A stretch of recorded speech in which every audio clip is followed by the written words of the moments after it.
ছোট্ট একটা পেঁপে গাছে কত পেঁপে ধরেছে। এই গাছগুলা বেশিরভাগ গাছগুলাই ছোট ছোট দেখতে পাচ্ছেন। আসসালামু আলাইকুম, আশা করি সবাই ভালো আছেন। তো আমি এই মুহূর্তে দাঁড়িয়ে আছি একটা পেঁপে খেতে। তো এতদিন তো আপনারা শুধু রাস্তাঘাট, বিভিন্ন স্কুল এবং বিভিন্ন জায়গার ভিডিও দেখেছেন। তো বাংলাদেশ হচ্ছে কৃষি প্রধান দেশ, আর আমাদের বাড়িটাও গ্রাম অঞ্চলে মূলত। তো আমাদের এখানে প্রচুর সবজি চাষ হয়, বিশেষ করে খরার চর, দক্ষিণ খরার চর, রোয়াল রোয়াল জানা মতো অতটা হয় না, তবে ফসল চাষ হয়, সবজি চাষ কম হলেও। তো রয়্যাল ইউনিয়নে বেশ কয়েকটা গ্রামে সবজি চাষ হয়। তো এর মধ্যে খরাচরও একটি গ্রাম, সুঙ্গুরও চাষ হয়, দক্ষিণ খরাচর আছে এর মধ্যে উল্লেখযোগ্য। তো আমি সামনে হেঁটে গিয়ে আপনাদেরকে একটু দেখানোর চেষ্টা করব টানা কয়েকদিন বৃষ্টি হওয়ার পর গ্রামের সবজি ক্ষেতগুলো কেমন, বা গ্রামের মানুষ যেসব জমিতে সবজি চাষ করে সেসব ক্ষেতগুলো দেখতে কেমন হয়, বা বৃষ্টির পর দেখতে কেমন হয়, কেমন কাদা থাকে বা না থাকে, সেগুলো একটু দেখানোর চেষ্টা করতেছি। তো আমি মূলত এসব জায়গায় কম আসি, এজন্য রাস্তা হয়তো বা চিনতেছি না। তো যাই হোক, আমি এখন যাচ্ছি সামনের দিকে। তো সামনে একটা সবজি দেখতে পাচ্ছি, সবজি ক্ষেত, যদিও জানি না এটা রাস্তা কোন দিক দিয়ে, তো এই পাশে আছে। তো যাওয়ার চেষ্টা করতেছি। তো গ্রামের সবজি চাষ ক্ষেত হয়, চাষ করা হয় মূলত এরকম জমি থেকেই। সাথে অনেকগুলো জায়গা থাকে, যেমন এক ক্ষেতে চাষ করা হয়েছে মিষ্টি কুমড়া, পাশের ক্ষেতে চাল কুমড়া বা পাট লাগানো হয়েছে। এভাবেই মূলত পাশাপাশি ক্ষেতে বা একই ক্ষেতে দুই তিন ধরনের ফসল। তো দেখতে পাচ্ছেন আমি কিভাবে যাচ্ছি, যদিও এটা রাস্তা না, রাস্তা সামনে আছে, ভালো রাস্তা, তো সেদিকেই যাচ্ছি। আর এই পাশে হচ্ছে, এটা মূলত মিষ্টি কুমড়ার ক্ষেত হতে পারে বা চাল কুমড়ার ক্ষেত, যাই হোক। আর পাশে হচ্ছে পাট ক্ষেত। তো আমি সামনে চলে এসেছি অলরেডি, একটু ভালো রাস্তায়, যদিও বৃষ্টির কারণে রাস্তা বলেন আর ক্ষেত বলেন, ক্ষেতের আইল বলেন, সবই এখন বাজে হয়ে আছে, কাদাযুক্ত। তো ওই পাশে আছে সিসিঙ্গা। আমি যদি আপনাদেরকে একটু দেখাই, সিসিঙ্গাগুলো দেখতে পাচ্ছেন, সিসিঙ্গা এগুলোই মূলত শহরে যায়, যদিও এত বড় কম যায়। এই পাশে আছে ছোটগুলা, যদি একটু দেখানোর চেষ্টা করি, দেখতে পাচ্ছেন এরকম সামনে আরো আছে। তো ওই পাশের ক্ষেতটা যদি একটু দেখাই, এটা হচ্ছে মিষ্টি কুমড়ার ক্ষেত, আর এই পাশে হচ্ছে সিসিঙ্গা, বা আমরা যেটা চন্দন বলে থাকি, গ্রামের ভাষায় চন্দন বলে থাকি, সেই ক্ষেত। তো ওই পাশে একটু গিয়ে দেখি, ওই পাশে একটা নিচু জায়গা আছে যেটাকে আমরা সয়নিকোল বলে থাকি, যদিও এর ভালো নাম থাকতে পারে, তবে আমাদের এলাকার মানুষ সাধারণত সয়নিকোলই বলে থাকে, বা বললে চেনে, অন্য নাম থাকতে পারে, সেটা হয়তো বা আমি জানি না। যাই হোক, আপাতত মনে করেন এটা সয়নিকোল। ভালো নাম যদি থাকে বা জানা থাকে কারো, কমেন্ট করে জানাবেন। তো এই যে হচ্ছে সয়নিকোলের কিছু অংশ পিছনে যে দেখতে পাচ্ছেন, এটাই মূলত সয়নিকোল বলা হয়ে থাকে, যদি অন্য নাম থাকতে পারে, যাই হোক, থাকলে আমি জানি না। তো এই পর্যন্ত পানি এসেছে, এটা হচ্ছে বৃষ্টি এবং বন্যার পানি সব মিলিয়েই এই পরিস্থিতি। তো এই পাশে, বিশেষ করে এই পাশে ধান চাষ করা হয়, আর এমনি সরিষা হয়তো বা কম হয়। তবে এখানে মূলত আমার পিছনে যে জায়গা যেখানে পানি আছে বর্তমানে এখন, সেখানে মূলত ধান চাষটাই বেশি হয়। আর এই পিছনে যে দেখতে পাচ্ছেন, এই পিছনে মূলত ধান চাষ করা হয়, সরিষা, তারপরে হচ্ছে বিভিন্ন ফসল, মিষ্টি কুমড়া, চাল কুমড়া, গাজর, শীতকালীন ফসল হিসেবে গাজর, মরিচ, তারপর ফুলকপি, বাঁধাকপি চাষ করা হয় কম, তারপর উলকপি, এগুলো আমাদের এই অঞ্চলে চাষ করা হয়। মানে সিজনাল যে সবজিগুলো আছে, শীতকালীন বলেন, তারপরে গ্রীষ্মকালীন, মূলত সব সবজি আমাদের এই অঞ্চলে চাষ করা হয়। আর সামনে গেলে কিছু পেঁপে ক্ষেত আছে। আগে আমাদের এই অঞ্চলে, এই আমি যেই জায়গায় দাঁড়িয়ে আছি এই অংশে পেঁপে চাষ করা হতো না, কিন্তু ইদানিং কত 3 থেকে 4 বছর এরকম হবে বা কম বেশি হতে পারে, আমাদের এই পাশের মানুষ পেঁপে চাষ করে থাকে। আর আমাদের খরচর গ্রাম এবং খরচর যে বাজার হাট বা আড়ত আছে 4টা, এখনো 4টা আড়তই চলে। এই আড়তে মূলত এই এখানকার মাল আড়তে বিক্রি হয়, পাশের এলাকা থেকেও আসে।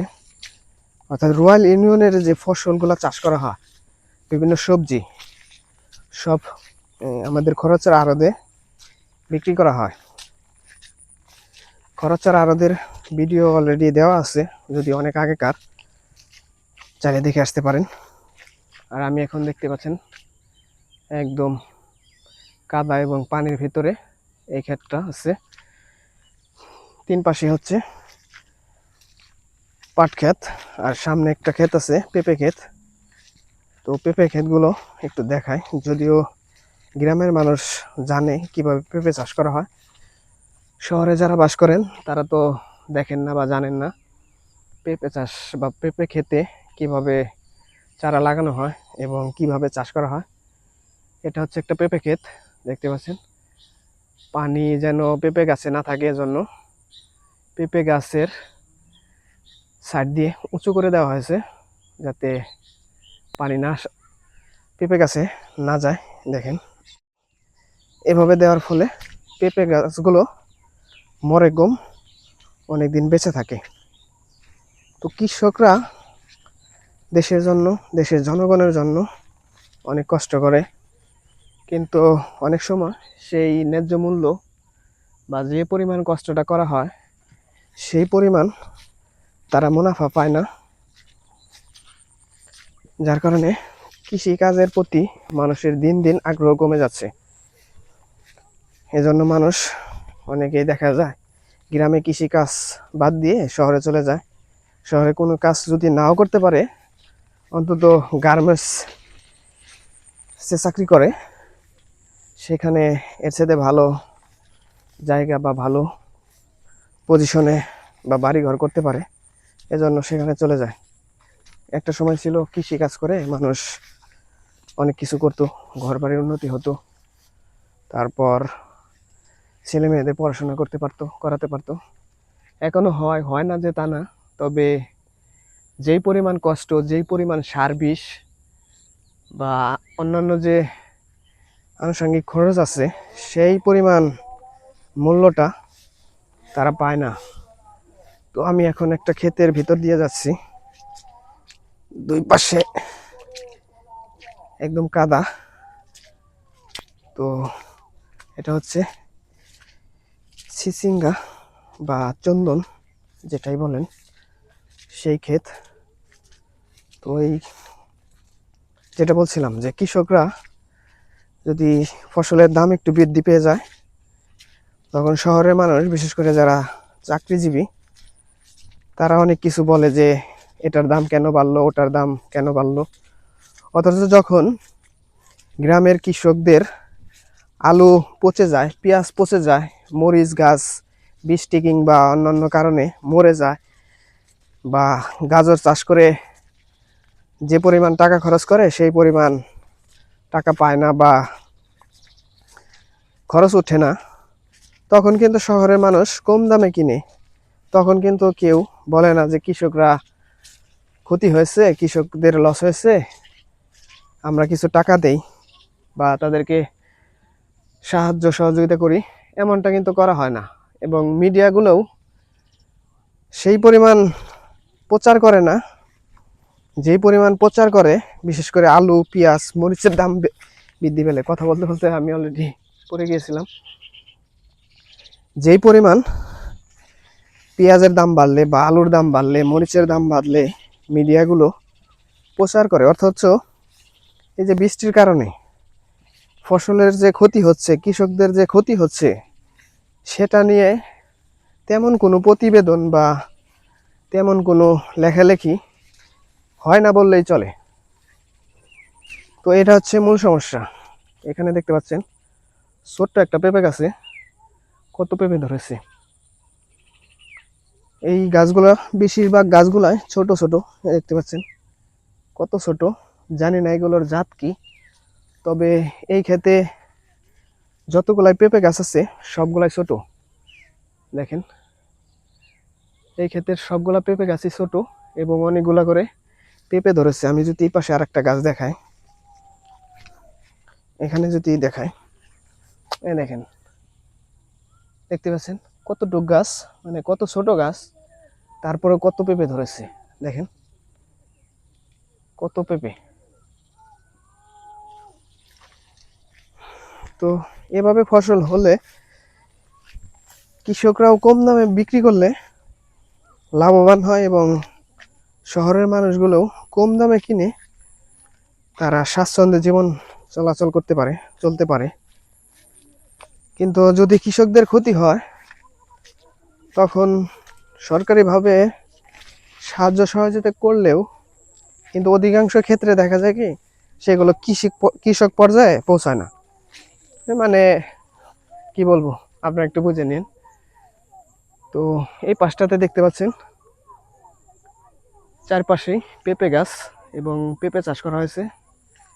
তো যদি আমি একটু বলি যে 4 থেকে 4 বছর আগে এইসব ক্ষেতে পেঁপে চাষ হতো না, অন্য ফসল হতো। তো ইদানিং পেঁপে চাষে একটু লাভবান হয় বলে মানুষ পেঁপে চাষ একটু বেশি করে।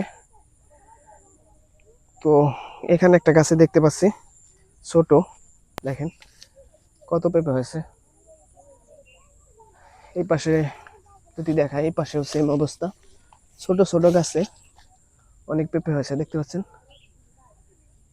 তো এই সব জায়গায় ছোট ছোট গাছেই পেঁপে হয়েছে। তো কথা বলতে বলতে অনেক কথাই বলে ফেলেছি। তো আমি সামনের দিকে যাচ্ছি, দেখতেই পাচ্ছেন। যদি এই পাশে একটু দেখাই, মানে ছোট ছোট গাছে কত পেঁপে ধরেছে দেখেন। এই পাশে যদি আরো ভালো করে দেখাই একটু, যদি এই পেঁপেগুলো একটু ছোট ছোট আছে, এখানে গাছ হেলে গিয়েছিল, এই জন্য বাঁশের খুঁটি দিয়ে বেঁধে দেওয়া হয়েছে। এই পাশেও সামনে যদি আর একটু দেখাই, দেখেন এই পাশের চাইতে ওই পাশের পেঁপেগুলা অনেক সুন্দর এবং সুন্দরভাবে ধরেছে। এখানে একটি পেঁপে গাছ দেখতে পাচ্ছি, এটা অনেক বড় হয়েছে। মানে প্রত্যেকটা পেঁপে গাছেই অনেক পেঁপে ধরেছে এবং সুন্দর, দেখেন। তো পেঁপেগুলোর দাম যদি একটু বেশি হতো তাহলে কৃষকরা একটু লাভবান হতো। দাম কম থাকার কারণে কৃষকদের লাভের পরিমাণ কম হয়, যার কারণে দিন দিন আগেই বলেছি যে কৃষকরা কৃষিকাজ করে, কিন্তু নতুন যে কৃষক সেই পরিমাণ কম, কারণ লাভ হয় না। এর সাথে চাকরি করা ভালো, গার্মেন্টসে গিয়ে সর্বনিম্ন যদি ধরা হয়। আর আগে যেই পরিমাণ লাভ হতো সেই পরিমাণ হয় না, যার কারণে অনেকেই চাকরি করে। যদিও আমাদের এই অঞ্চলে কৃষিকাজ হয়, লাভ হোক আর লস হোক কৃষিকাজ হয়, কিন্তু যেভাবে লস খাচ্ছে বা ভবিষ্যতে যদি খেতেই থাকে, লাভ না হয়, একটা সময় কৃষিকাজ ছেড়ে দেবে মানুষ। তো বলতে বলতে আমি অনেক দূরে চলে এসেছি। পাশে দেখতে পাচ্ছি ফুটবল খেলা হচ্ছে, বাচ্চারা, বড় ভাইরা, ছোট ভাইরা সবাই মিলে ফুটবল খেলতেছে। তো এই ছিল খরার চর ফসলি জমি থেকে ভিডিওটি কেমন হলো সবাই কমেন্ট করে জানাবেন এবং শেয়ার করতে ভুলবেন না। তো সবাই ভালো থাকবেন, সুস্থ থাকবেন। আজকের মতো এখান থেকে বিদায় নিচ্ছি। আল্লাহ হাফেজ।